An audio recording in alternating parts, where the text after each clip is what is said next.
Corona virus के सबसे खतरनाक वेरिएंट ओमिक्रॉन ने अपना रंग दिखाना शुरू कर दिया है।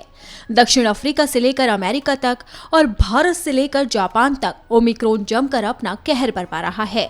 आंकड़ों पर गौर करें तो ओमिक्रॉन से बीते 24 घंटे में 13 लोगों ने अपनी जान गंवाई है। इसी खतरे को देखते हुए WHO ने एक बार फिर से चेतावनी जारी की है। WHO का कहना है कि ओमिक्रॉन का तूफान आ रहा है। यह वायरस 20 से 30 साल की उम्र के युवाओं में ज्यादा फैल रहा है। रिपोर्ट्स के मुताबिक ब्रिटेन में अब तक ओमिक्रॉन से 12 लोग अपना दम तोड़ चुके हैं। हालांकि सरकार ने अब तक सिर्फ एक शख्स की ओमिक्रॉन से मौत की पुष्टि की है। वहीं इजराइल के सोरोका अस्पताल में ओमिक्रॉन से पहली मौत हुई है। 60 साल का शख्स 2 हफ्ते तक अस्पताल में रहने के बाद जिंदगी की जंग हार गया। वहीं अमेरिका से भी एक शख्स की मौत की खबर सामने आ रही है। बताया जा रहा है कि इस शख्स ने वैक्सीन नहीं लगवाई थी। अमेरिका ने जितने नए कोरोना केस सामने आए हैं उसमें 73% केस ओमिक्रॉन के ही हैं। एक हफ्ते में ही ओमिक्रॉन के कुल 6 गुना ज्यादा मामले बढ़कर सामने आए हैं। वहीं यूरोप के WHO चीफ ने दुनिया को साफ साफ चेतावनी दे दी है कि ओमिक्रॉन ये खत्म नहीं होने वाला है। अगर एक देश सुरक्षित नहीं है तो ये दुनिया के लिए बहुत बड़ा खतरा है। यूरोपीय महाद्वीप इस समय ओमिक्रॉन से सबसे ज्यादा पीड़ित है। ब्रिटेन ही नहीं, पूरे यूरोप में ओमिक्रॉन तूफानी गति से आगे बढ़ रहा है।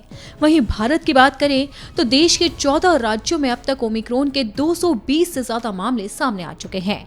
महाराष्ट्र में 65, दिल्ली में 57, तेलंगाना में 24, कर्नाटक में 19, राजस्थान में 18 और केरल में 15 मामलों की पुष्टि हो चुकी है। वहीं गुजरात में 14, जम्मू में 3, यूपी में 2, उड़ीसा में 2, आंध्र प्रदेश, चंडीगढ़, तमिलनाडु और बंगाल में एक मामला सामने आया है।